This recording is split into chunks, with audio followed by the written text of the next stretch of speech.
आप जी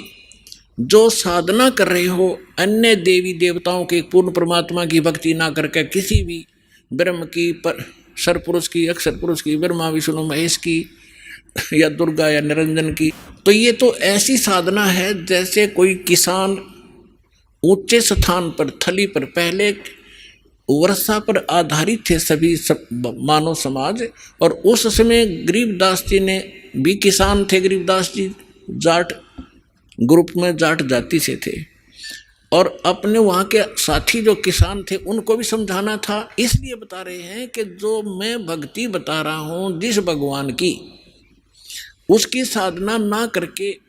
आप अन्य जो साधना कर रहे हो ऐसी है जैसे ऊंची थलियों पर, ऊंचे स्थानों पर बीज बो दिया, खेती कर ली, और जब थोड़ी बहुत वर्षा हुई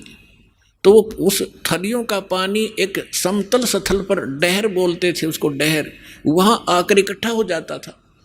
और उस स्थान को, डहर के अंदर पानी वर्षा भी और आसपास के ऊंचे क्षेत्र का उसी में आ जाता था। और उसमें जब बोई जाती थी फसल, जैसे ऊंची थलियों पर बोई हुई तो वो होती ही नहीं थी, और डहर में बीजा हुआ 1 एकड़ में मनमाने 50 मन कनक हो जाती थी, और ऊंची थलियों पर 2 मन की भी नहीं होती थी मुश्किल से।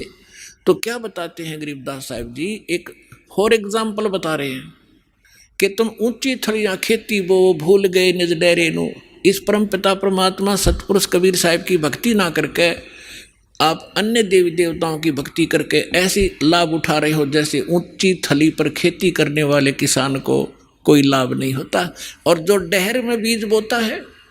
प्रयत्न दोनों एक जैसा ही करते हैं,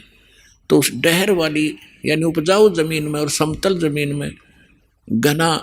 लाभ होता है। तो ये समझाना चाहते हैं कि जो साधना हम बताते हैं वो तो डहर समझो। अब फिर बताते हैं,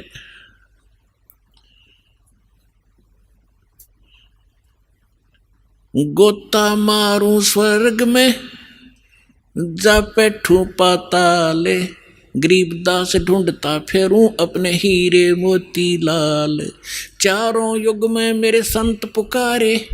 और कूक कहा हम हेल रे, हीरे माणिक मोती बरस ये जग चुगता ढेल रे। अब परमात्मा कबीर जी से प्राप्त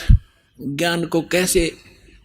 विश्लेषण कर रहे हैं गरीबदास जी। कबीर साहब बता रहे हैं कि चारों युगों में मैं आया, अच्छी आत्माओं को मिला, उनको तत्व ज्ञान और यथार्थ स्थान से परिचित करवाया, सतभक्ति से परिचित कराया, और ये चारों युग में संत पुकारे और कूक कहा हम हेल रे, हीरे माणिक मोती बरसे ये जग चुगता ढेल रे। हम तत्व ज्ञान और यथार्थ साधना रूपी हीरे मोती लालों को बखेर रहे हैं, और आप जी इस ज्ञान से परिचित ना होने के कारण